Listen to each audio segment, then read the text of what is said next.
importância dos livros. E eu queria chamar aqui agora o nosso Ailton Krenak, ambientalista, escritor, imortal da ABL, o nosso Ondiak, que é um escritor angolano, que está aqui na FLIM, e queria chamar esse grande chefe de cozinha daqui do Rio de Janeiro, João Diamante, para a gente poder começar um pouco desse debate da FLIM, essa roda de conversa. Olha o Krenak aí, olha o Ondiak, o João Diamante. Fica à vontade, gente, vamos sentando.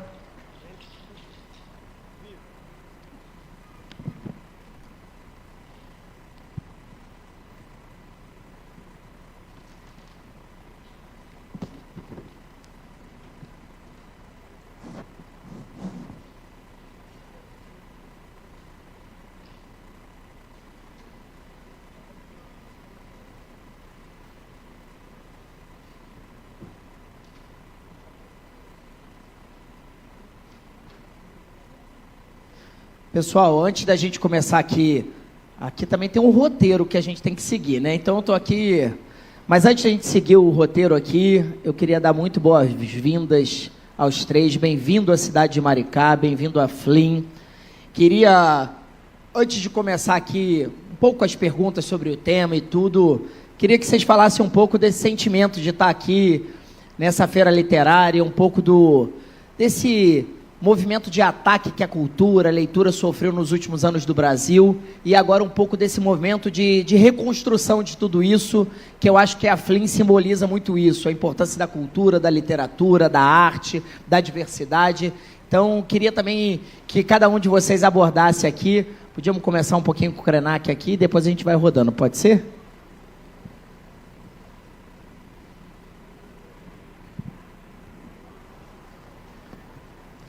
Boa noite. Que maravilha esse pavilhão cheio de gente colorida.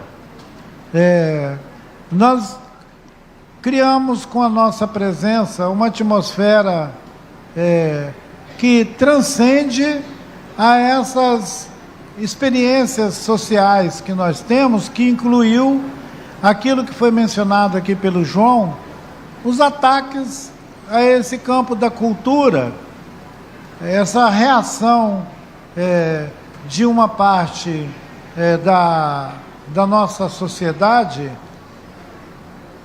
a possibilidade de nos constituirmos como uma nação mais plural, onde os povos originários, os povos da diáspora, as pessoas com suas diferentes culturas pudessem se expressar de uma maneira entusiástica, que a gente não fosse uma comunidade de cabisbaixo. E essa experiência que nós somos capazes de nos ofertar encontrando aqui, ela mostra que nós podemos ir além desses de reclamar que alguém não deixou que a gente fizesse algo. Essa comunidade de Maricá, ela me surpreende pela capacidade que ela tem de mobilizar internamente todos vocês para eventos da cultura. Isso significa que o sentido da cultura, ele tem uma especificidade, não é um genérico. É a cultura no sentido de afirmação de identidade, de afirmar um território e de escolher uma maneira de habitar o mundo. Então eu quero abraçar Maricá por essa capacidade crítica. Eu acho que não é à toa que vocês têm aqui também a casa do Darcy Ribeiro. Viva Darcy Ribeiro! Maravilha! Bem-vindo, Ondiak, aqui junto com a gente. É uma pessoa que eu admiro. Eu gosto muito da maneira que ele, nesse campo da cultura, consegue fazer esse presente. fazer-se presente do outro lado do Atlântico, que é aqui no Brasil, criando o sentido de trânsito entre aquilo que é os povos da diáspora, aqueles que vieram para cá na marra, esses povos que não se escolheram vir para o continente americano, mas foram arrastados para cá, e que lutam de uma maneira indescritível para se afirmar como comunidades humanas, onde são sempre discriminados, onde sofrem uma constante segregação, seja no campo da cultura, seja na vida política, na experiência social, política. Nós temos muito pouca representação, de fato, de ocupação de lugares, de fato, pelos povos originários e pelos povos da diáspora. A gente deve reivindicar uma maior diversidade dos nossos povos em todos os campos. No campo da cultura, ele se expressa de maneira exemplar na literatura. Então nós estamos aqui fazendo esse evento literário, ele é além da ideia de livro, ele é aquela possibilidade de um encontro que nos mobiliza como se cada um de nós fosse portador de histórias. Então cada um de nós é cheio de história, história da própria vida, das nossas biografias, história das nossas experiências que nos animam a essa convivência plural. Tudo isso para mim, gente, é cultura. Porque quando a gente invoca o tema da cultura, pode parecer que a gente está reivindicando alguma coisa que só pode acontecer amplamente no país inteiro, que tem que ter um acordo sobre a nossa identidade cultural.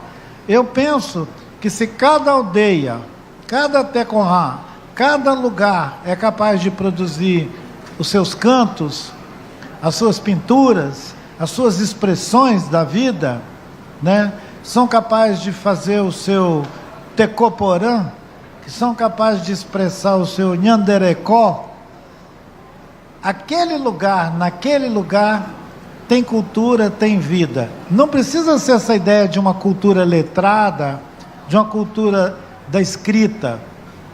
A cultura é maravilhosa porque a cultura nasce do chão. A cultura não nasce da nossa cabeça. A cultura nasce do chão.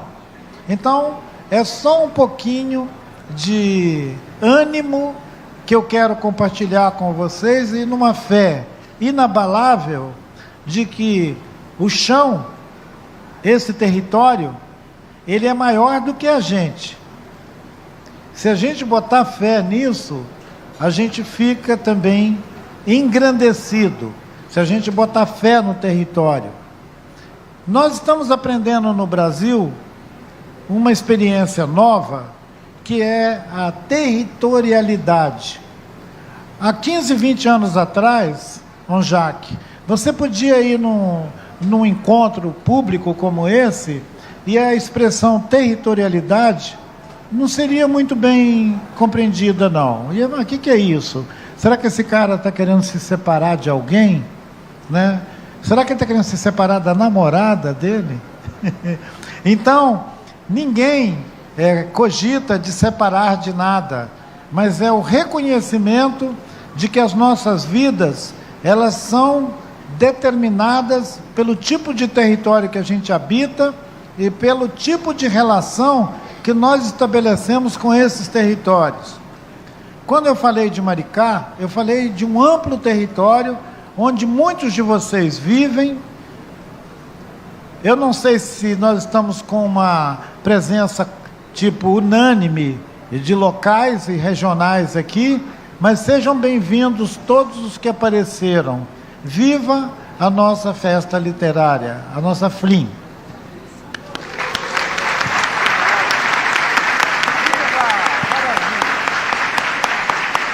Agora o nosso chefe, João Diamante, para fazer essa introdução aí de boas-vindas, para a gente começar esse bate-papo. Bom, Boa noite, pessoal. Boa noite a todos, a todas e a todos. Primeiramente, quero agradecer o convite de estar com dois gigantes aqui da literatura. É um privilégio. Eu que talvez seja da nova geração, de estar podendo desfrutar de uma feira como essa, é muito importante, né? Quando a gente fala de educação, de cultura, de transformação, eu acho que o governo faz hoje aqui em Maricá é muito nessa vertente, de procurar dar oportunidade através da educação, através da cultura, através da arte, que é conhecimento que ninguém pode tirar de vocês. Acho que hoje, na era da internet, né, na era da desinformação, tudo que não for cultura, arte, educação, não acredita, que não vai mudar a vida de ninguém, se não tiver atrelado à cultura, arte e educação. Então, a minha vida, ela muda a partir daí, atrelada a tudo isso que eu falei, as oportunidades são importantes, né? Então, de uma mãe solo que vem do Nordeste, Salvador, e fui criado em uma comunidade no Rio de Janeiro. Então, fico muito feliz de estar em lugares como esse e ver que existem lugares como esse ainda no Brasil, que pulsa a literatura, a educação no Brasil. Eu me sinto muito feliz e privilegiado de estar fazendo parte dessa mesa com dois gigantes. Então, obrigado, Maricá, obrigado, Renata, obrigado, João, pelo convite. Eu acho que o privilégio é meu de estar aqui. Eu poderia muito bem estar como qualquer um de vocês, como telespectador, em uma mesa como essa. Então, obrigado pela primeira vez que eu estou aqui, super impressionado com toda a infraestrutura e parabéns pelo trabalho. Valeu, João. Meu xará. E agora o nosso escritor angolano, Ondiak, que muito nos orgulha de estar aqui hoje também, enriquecendo essa mesa, honrando essa FLI. Muito boa tarde a todos. Primeiro, cumprimentar o público. Muito obrigado pelo convite para estar aqui mais uma vez, João. Um prazer rever o Krenak. Eu vejo o Krenak, às vezes já participamos em coisas online, né? E às vezes, sabe quando a conversa corre bem e a pessoa no fim da conversa quer dar um abraço, quer tocar a pessoa, quer abraçar? Eu já te lia, já te conhecia, mas das vezes fui conhecendo em encontros ao vivo e era muito chato, né? Porque depois acaba o encontro, desligam a câmara, né? O João eu não conhecia, conheci hoje aqui atrás deste palco. E em 10 minutos de conversa, ele não sabe, mas nós seremos amigos durante os próximos anos da vida. Eu queria vos dizer que eu vim aqui, há bocado também uma jornalista estava a perguntar o que o senhor era eu, o que você espera do encontro, o que acontece nestes encontros. Ela perguntou por quê. E eu disse, vou pedir imensa desculpa, mas eu não sei. E ela ficou assim a olhar para mim, como não sabe? Não sei, não é? A gente vem aqui, muitas vezes, com o coração aberto. Eu venho aqui para ouvir estes dois senhores, porque sei que terão coisas interessantes para dizer, mas também sei que a gente aprende, não há gigantes, há canoas, estás a ver? A língua portuguesa, o Krenak há bocado estava-me a dizer ali, é curioso que a língua portuguesa serve para que vocês do continente africano, nós do continente ameríndio, possamos chegar a uma fala direta, não é? E é verdade isso. Esse é um dos milagres das sobras do colonialismo, é um dos milagres, é a língua portuguesa ter feito, por exemplo, nos nossos países, nos 5 países africanos de língua portuguesa, o ano que vem, todos esses países farão 50 anos de independência. Muitos dirão, é pouco. Sim, é pouco, mas é uma coisa para nós muito significativa. Algumas das pessoas em Angola, em Moçambique, na Guiné-Bissau, em São Tomé e em Cabo Verde, que lutaram para as independências daqueles países, ainda estão vivas. Tu conheces alguns. O Miacouto era jovem, era miúdo, mas lutou, contribuiu. Pepetela, Luandino, Luís Bernardo Onuana, gente de Cabo Verde, gente da Guiné, que hoje têm 70, 80, 90 anos e olham para aqueles países e o que eles veem?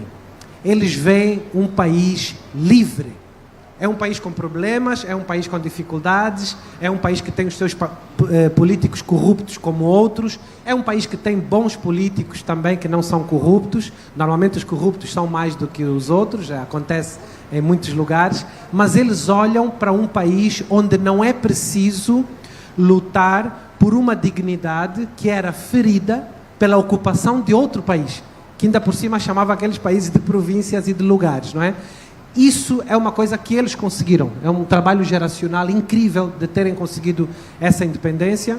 Qual é o nosso papel? Eu sou filho da independência. Eu nasci em 77, 2 anos depois da independência.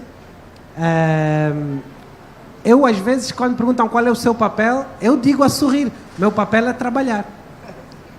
Quando eu digo o meu, é o da minha geração. O que a gente vai fazer? A gente recebe um bastão de uns mais velhos que lutaram e que perderam a sua juventude para nos dar a independência daquele país, e nós agora é trabalhar, não tem outra hipótese. Não estou a dizer que nós possamos nos divertir, aprender, ler, dançar, beijar, brincar, tudo certo, mas nós temos que melhorar a versão do país independente que eles nos deram. Eu estou a dizer isso porque eu tanto aprendo com um mais velho, como Manuel Rui, como Mia Couto, como Luandino, como eu aprendo com um jovem. Eu nem sei que idade é que tem o João, mas eu acho que ele é mais novo que eu. E esse mais novo aqui também, a gente aprende muito com ele. Então, muito obrigado. E eu vim aqui para ouvir e para vos ouvir.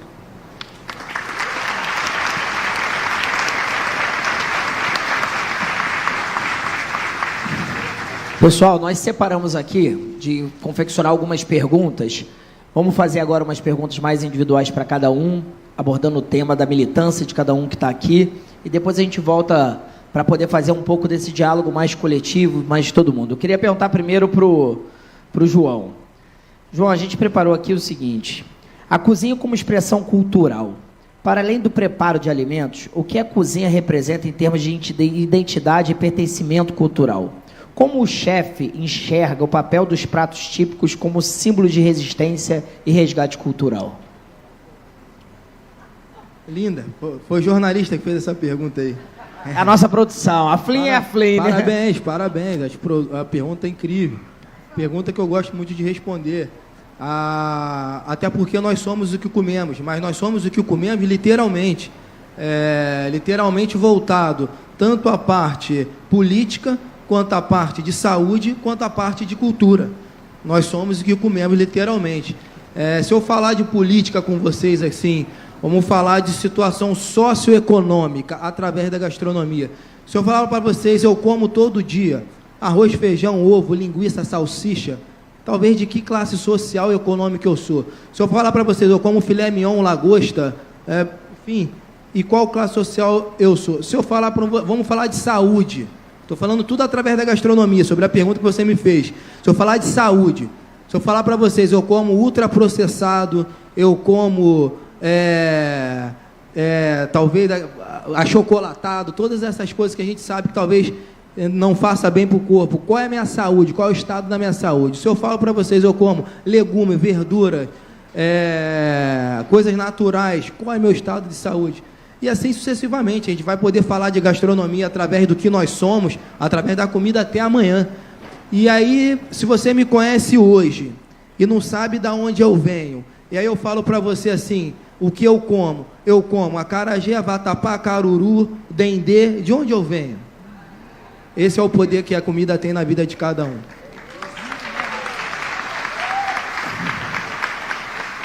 Então, a gente fala de um povo, a gente fala de uma história através da comida.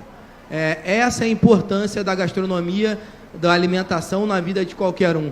O João Diamante é o que é por conta da gastronomia. Eu ganhei uma oportunidade de conhecimento e peguei a gastronomia como isso.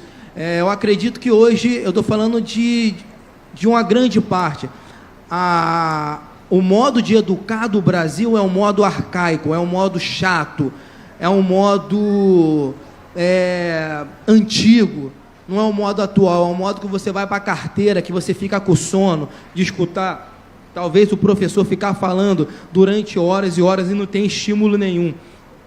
E nesse módulo de estudar na escola, eu fiquei muito triste, muito depressivo, e durante muito tempo eu acreditei que eu não gostava da educação.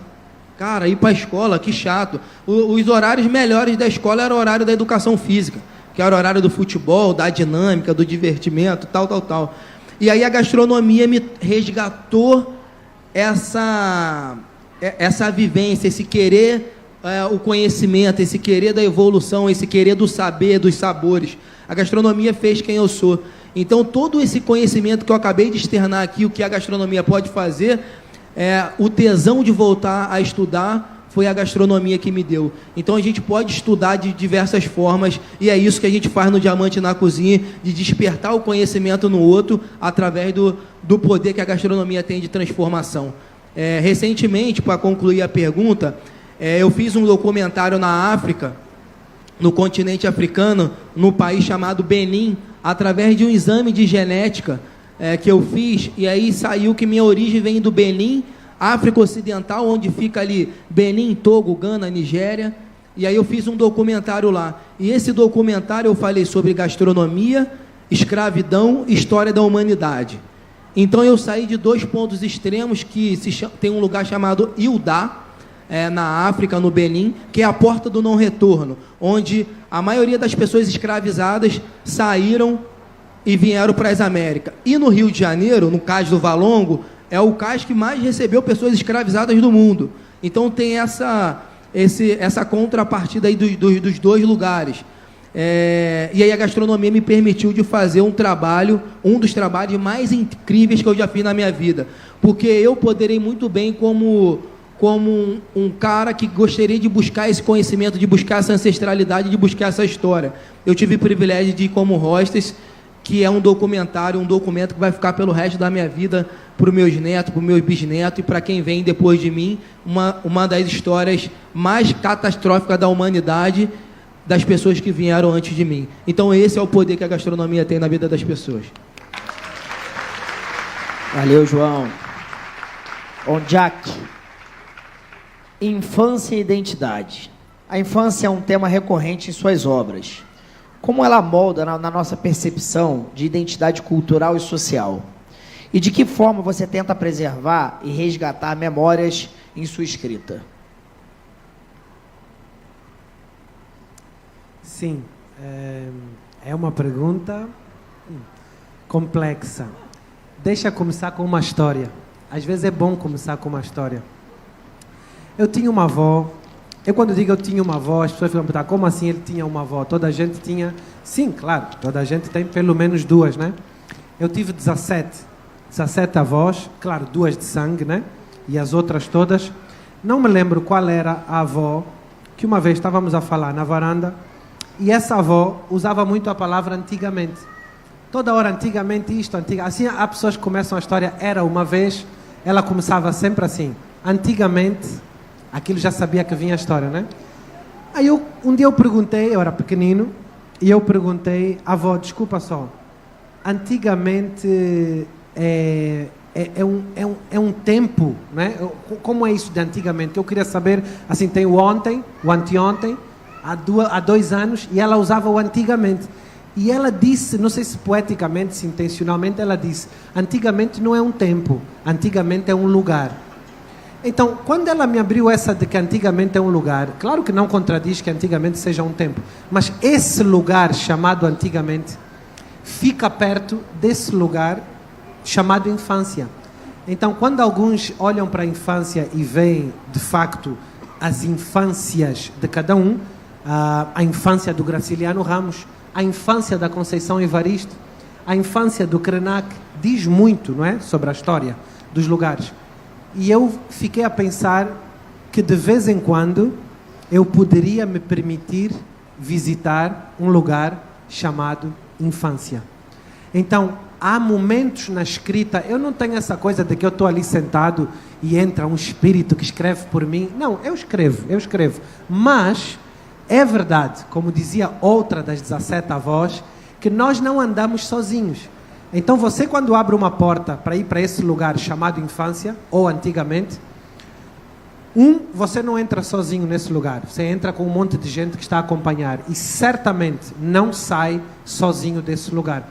Eu visito esse lugar, João, chamado infância, com muito respeito, com muita delicadeza, Peço para entrar e peço para sair. Por quê? Para não banalizar as histórias da infância. Elas estão lá, elas existem, eu tenho todo o direito de contá-las ou de não as contar. Mas o modo como eu decido contá-las em literatura, eu tenho que fazer isso com respeito e com delicadeza. É isso que eu busco fazer. Sendo que eu não quero fazer um relato para vocês, no dia tal da minha infância aconteceu isso. Não, isso eu faço numa conversa. Num livro, o que eu quero é que lugar desse lugar chamado infância serve para um lugar que é outro, que se chama literatura. Eu não quero escrever para vos convencer. Se há coisa que eu publico, ou é para contar no sentido de contar mais uma história, ou é para causar uma emoção. É por aí. E a infância é esse lugar onde tu podes ir buscar coisas que eu acho com respeito e trazê-las. Depois, se são bons ou não os livros, aí depende do escritor. Mas a infância está lá. É um lugar visitável. A coisa mais bonita é visitar a infância dos outros. Daqui a bocado eu quero que o Krenak nos deixe visitar a infância dele. Isso seria bom. É essa a minha resposta para a vossa pergunta complicadíssima.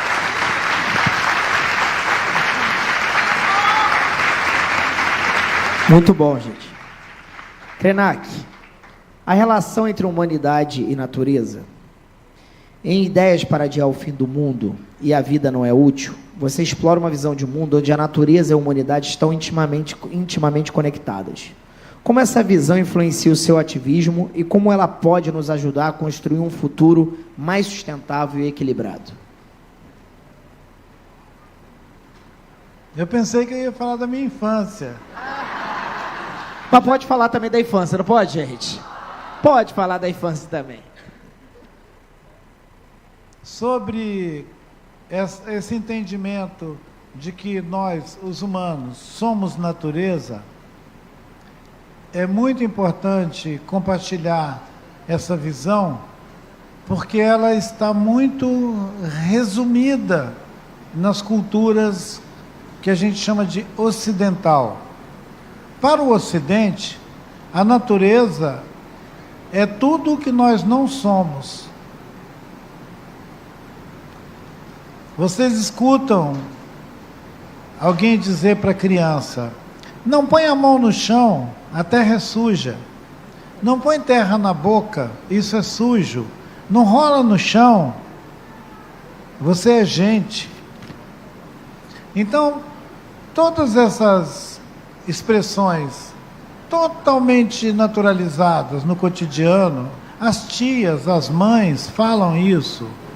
E os parentes adultos falam isso. Olha, você está com a mão suja. Mesmo quando estão visitando a praia, algumas pessoas querem interpor entre o lugar onde ele vai sentar ou deitar uma toalha, uma esteira, uma coisa. É uma espécie de, me perdoe a expressão, nojo da terra. Durante o período mais recente, que a gente podia chamar de industrial, essa coisa da higiene, essa excessiva higiene, essa coisa de não ficar em contato com a terra, ela foi instituindo uma espécie de abismo entre o nosso corpo e o corpo dessa que a gente chama de Mãe Terra. É uma contradição escandalosa, porque se ela é nossa mãe, como é que a gente vai ter nojo da nossa mãe? Como é que nós vamos ter um problema com o corpo da nossa mãe? Esse corpo é de onde a gente veio. A gente não veio de outro lugar. Então, para mim é muito importante, quase que central na minha produção de ideias, e que se esbarra com a literatura, considerando que literatura não é só texto escrito.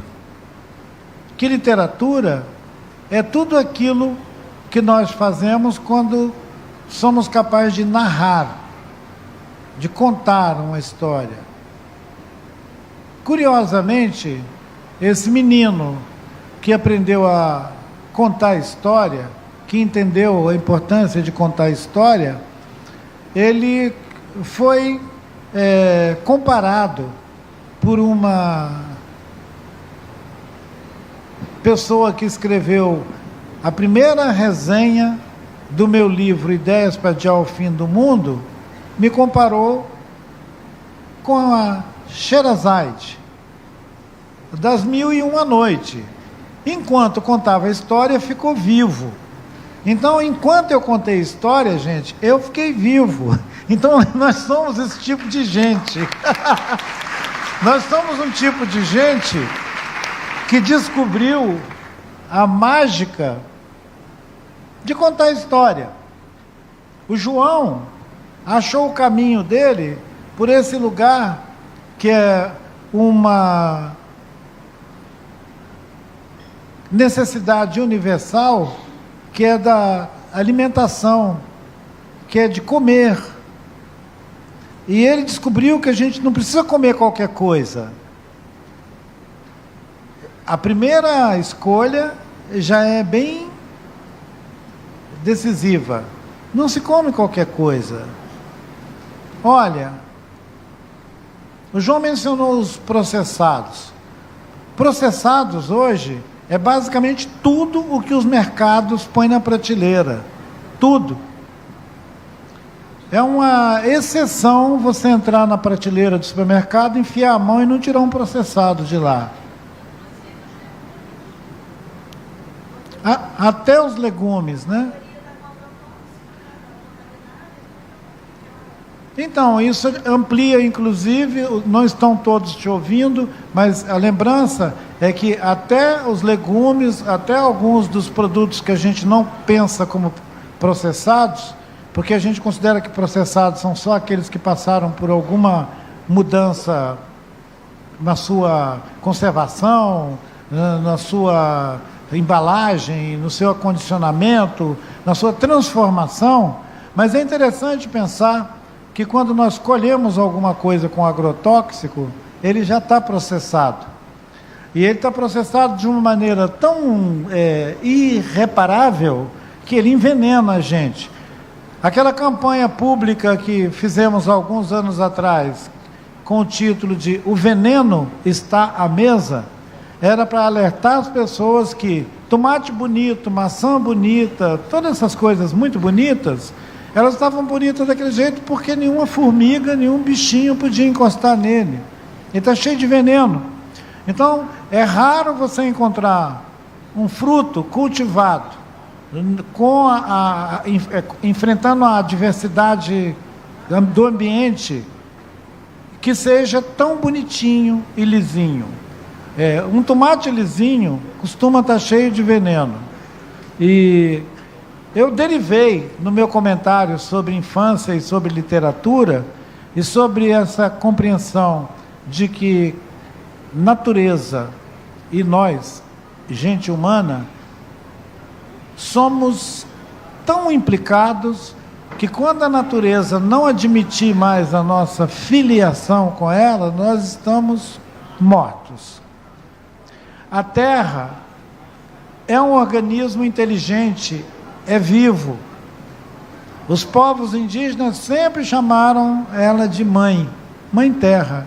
E eu sei que na literatura as pessoas olhavam e falavam: nossa, mas essa literatura indígena é bem inocente, uma linguagem bem infantil, chamar a terra de mãe. Ora, as culturas que se afastaram desse sentido de filiação com a terra são as culturas que estão comendo o planeta, acabando com os rios, com as florestas, acabando com tudo, porque acham que a gente pode buscar outro planeta.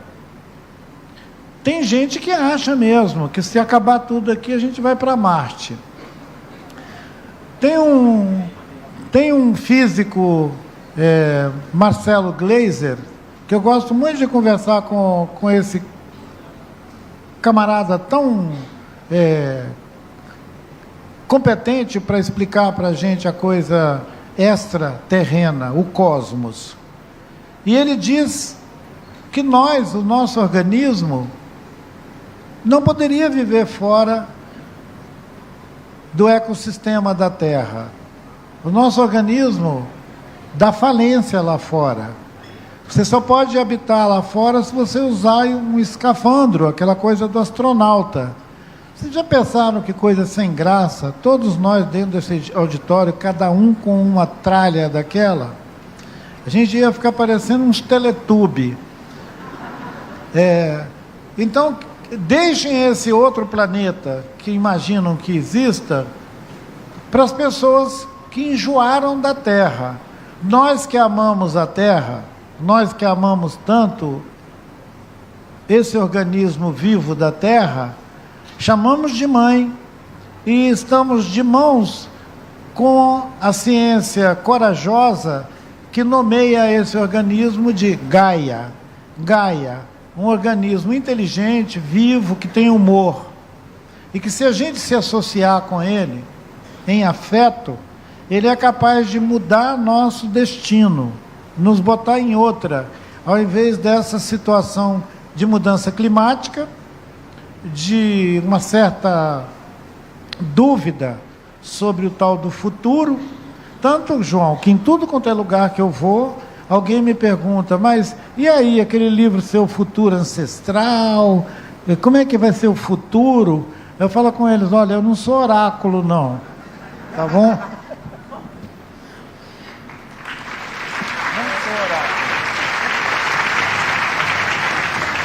Vocês vão falando aqui, a gente vai viajando, vai entrando em vários mundos, não é, gente? Olha só, tá? Vou sair aqui um pouquinho do roteiro e eu já pedi autorização aqui. Daqui a pouco nós vamos abrir algumas perguntas do público aqui para poder, cada um poder perguntar aqui. Obviamente, muitos vão ter que se sentir contemplados por causa do horário, mas eu fiquei pensando aqui, nós falamos muito de palavra e muito de alimento.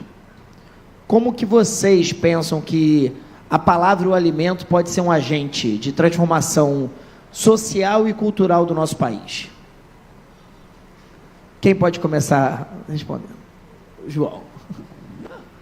Falou em alimento, João, é com você. Importante, palavra e alimento. Eu acho que a primeira coisa que talvez seria um sonho, que a gente começasse esse letramento nas escolas, né? Sobretudo nas escolas públicas. Porque pela criação que nós temos, normalmente, na nossa casa, a gente não entende, uma criança não entende o que é doce, o que é salgado, o que é agridoce, o que é azedo, o que é... Normalmente, na nossa cultura, a gente entende dois sabores por conta de imposição da nossa família por uma criação que já foi feita. Ou é doce ou é amargo, ponto. Qualquer coisa fora disso aí é ruim, né? E esse letramento alimentar, que eu acho que faz muito parte da evolução do quem nós somos, e aonde a gente vai chegar com isso, e aí eu falo de todas as instâncias, tanto culturais, quanto voltado à saúde. Hoje uma criança, ela não consegue, ela não tem um conhecimento da leitura prática, né? Mas ela pode ter um conhecimento que alguém possa passar essa leitura para eles, normalmente são os professores. E hoje a grande maioria não tem esse conteúdo licionado dentro das escolas. E quando tem dentro das escolas, o outro lado, que é a outra parte da criação, que é a compartilhada, normalmente a criação de uma criança, ela é compartilhada entre a mãe, a família e entre uma escola. Então, cada um tem sua responsabilidade, não tem o conhecimento que deveria de ter também.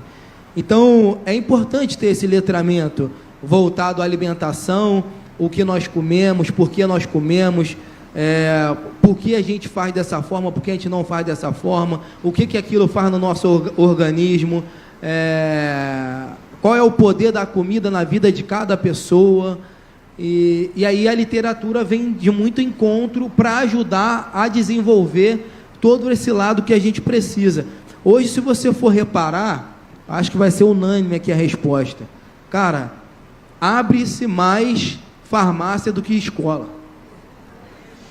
Em todo lugar, em toda esquina, abre-se uma farmácia. Então é muito louco. Hoje, o remédio que durante a vida toda era a alimentação, de ter uma alimentação boa, saudável, do que a terra dá e de como ela dá, hoje, através de laboratório de pensamento, nosso remédio virou uma cápsula. Então, é uma situação que hoje a gente investe muito, reverte muito por falta do conhecimento. E aí por isso que eu falo que o conhecimento é uma fala do Nelson Mandela, que é a única forma, a única arma que vai transformar realmente a vida da pessoa. Então, se você se alimenta bem, quando que você vai numa farmácia?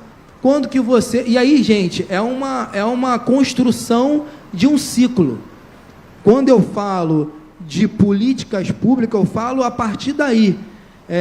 Qual é a importância do diamante na cozinha nesse processo, no desenvolvimento, na saúde pública, na segurança pública, na educação pública? Porque se você é uma pessoa que se alimenta bem, você é uma pessoa que não adoece. Se você é uma pessoa que não adoece, você é uma pessoa que não lota os hospitais. Consequentemente, os hospitais vão funcionar melhor.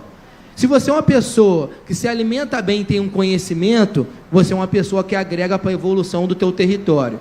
Se você agrega para a evolução do teu território, o teu território é mais educado, consequentemente, menos violência. É isso. É isso. Bom, Jack. Eu estava aqui a pensar nessa combinação de palavra e alimento, né? E fiquei logo com vontade. Olha que bonito. Agora eu quero ver como é que ela vai traduzir essa palavra. Pegando na palavra e na palavra alimento, podemos fazer aliavra, que é um alimento da palavra aliavra, e podemos fazer palimento, né? São duas palavras que podem nascer. Conseguiste traduzir? Conseguiste? Tu és muito boa. Obrigado, tá? Obrigado. Mas mais uma vez eu quero vos dizer uma coisa. É isso que eu estava a pesquisar aqui, eu não estava a brincar nas redes sociais. Deixa eu mostrar um texto muito curto, não é meu. É um texto de um autor cabo-verdiano maravilhoso, chamado Mário Lúcio. E ele canta também, ele é cantor. Esse texto, vocês procurem, chama-se Palavra. É um texto dele. Aqui eu vou dizer a poesia. O texto dele é maravilhoso porque ele canta em crioulo. E o texto diz assim: palavra, cruzada é jogo, troca é intriga, dado é cumprido, falta é falsidade, de amor é poesia, de rei é lei, de senhor, amém. Mal escrito é erro, bem escrito é arte, firmado é promessa, dibô é simplesmente uma língua na minha boca. Em português, a tua, dibô seria a tua, é simplesmente uma língua na minha boca. Então, eu acho que a palavra, sim, pode ser uma avó, ou uma mãe, ou um pai e uma criança estão num quarto, escondidos na palestra. É contar uma história. E isso só se faz com a palavra. Então, palavra é luz. Não é? Quando a gente vê alguém triste e diz, não, eu vou só dar uma palavra. É uma pessoa que corrige o negativamente com uma palavra ou mais bonita ou mais ternura. Eu gosto de cara feia, mas não faça uma cara feia para a palavra ternurenta. Não nos neguemos a ser ternurento com quem merece a nossa ternura.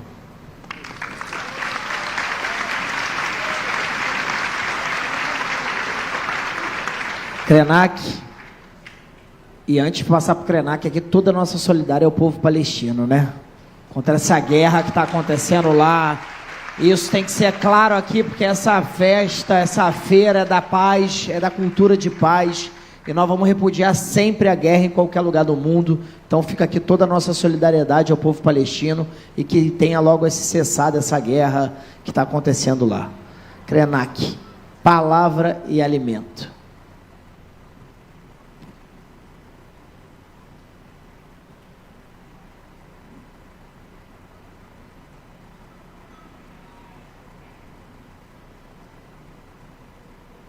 Nós podemos ficar 1 minuto esperando acionar o som do microfone e isso causaria incômodo.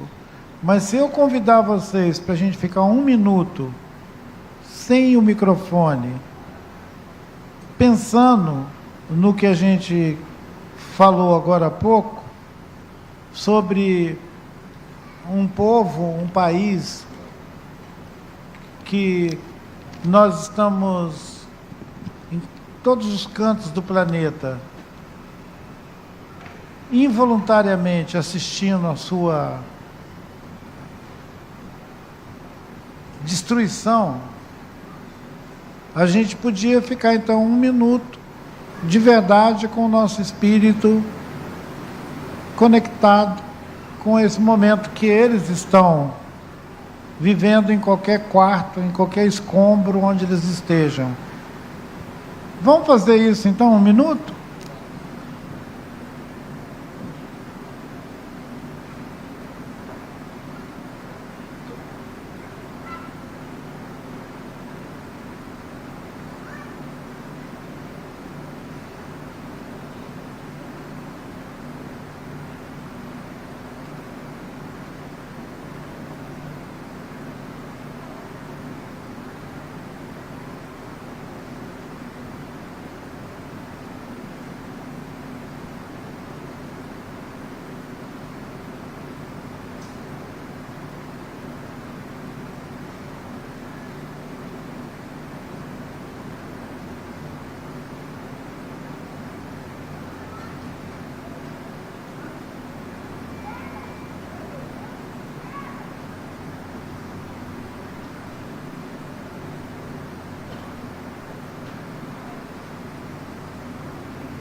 A Terra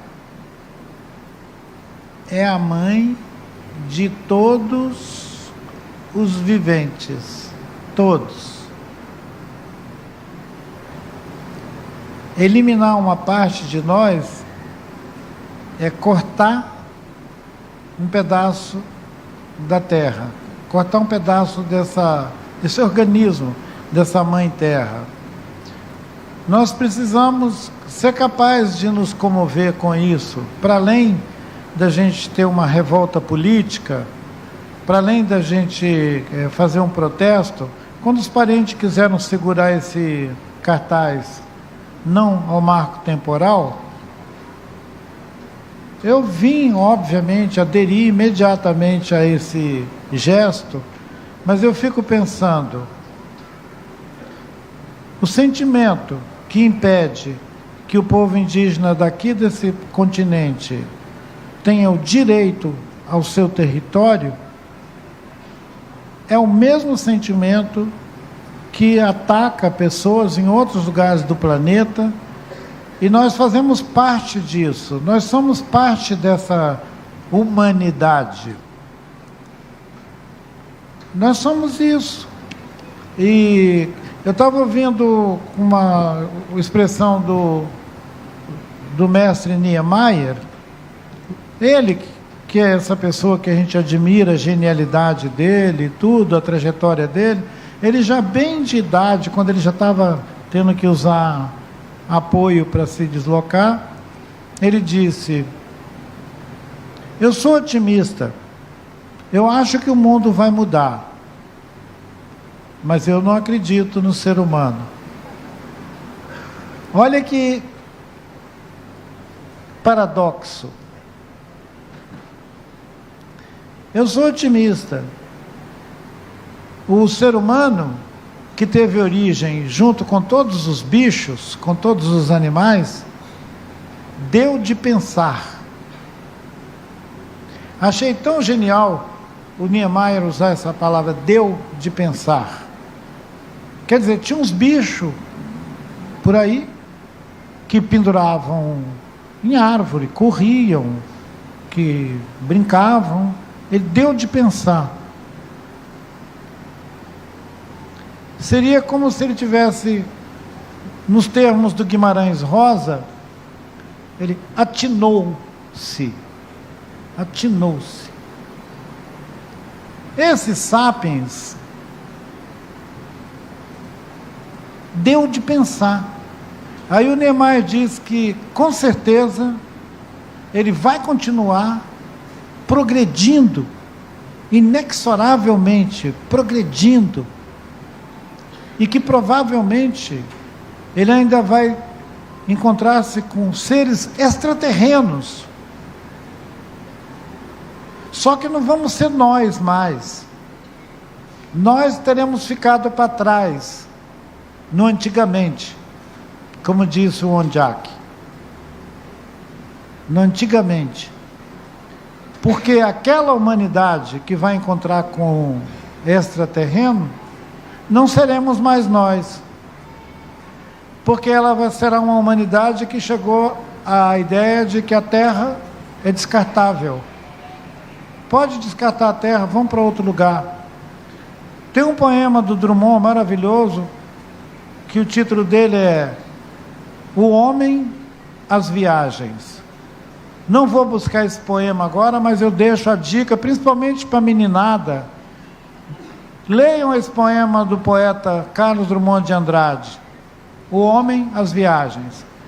Ele fala disso que eu estou comentando com vocês, desse humano que é capaz de se imaginar um ET, mas não consegue se comover com a experiência humana aqui na Terra. O Niemeyer falou isso quando ele já estava quase aos 100 anos de idade. Ele falou que ele acredita que o mundo vai avançar, mas que ele não bota fé no ser humano. Pode parecer uma declaração assim depressiva sobre nós os humanos, mas gente, a gente precisa deixar de ser condescendente com a peste dos sapiens.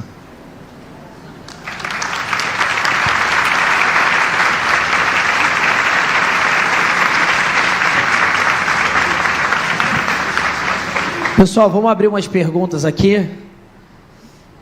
Primeiro a gente tem que fazer um combinado, que ninguém vai ficar triste se não conseguir perguntar.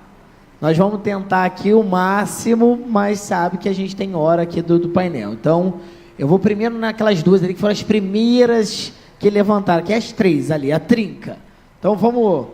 Tem alguém com o microfone, Chaguinhas? Então, 3 perguntas de uma vez, para a gente poder tentar encurtar e a maioria das pessoas poderia perguntar. Pode ser? Aí, a Palestina, aqui, ó, nossa solidariedade ao povo da Palestina.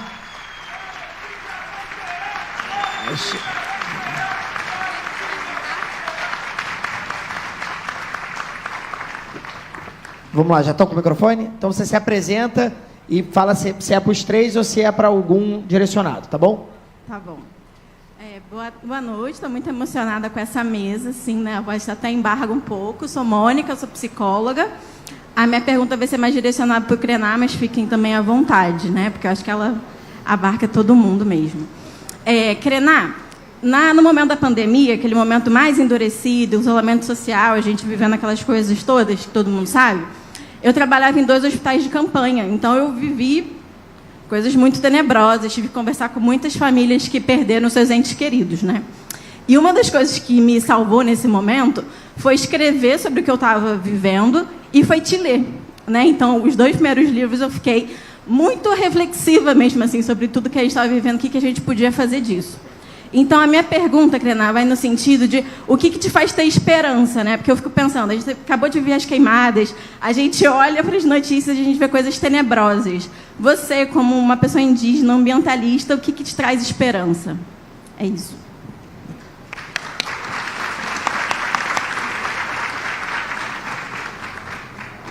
Mônica, obrigado de lembrar daquele período tão terrível da pandemia, em que você via nos meus escritos alguma nutrição, algum alimento, a palavra comida, a palavra alimento, né?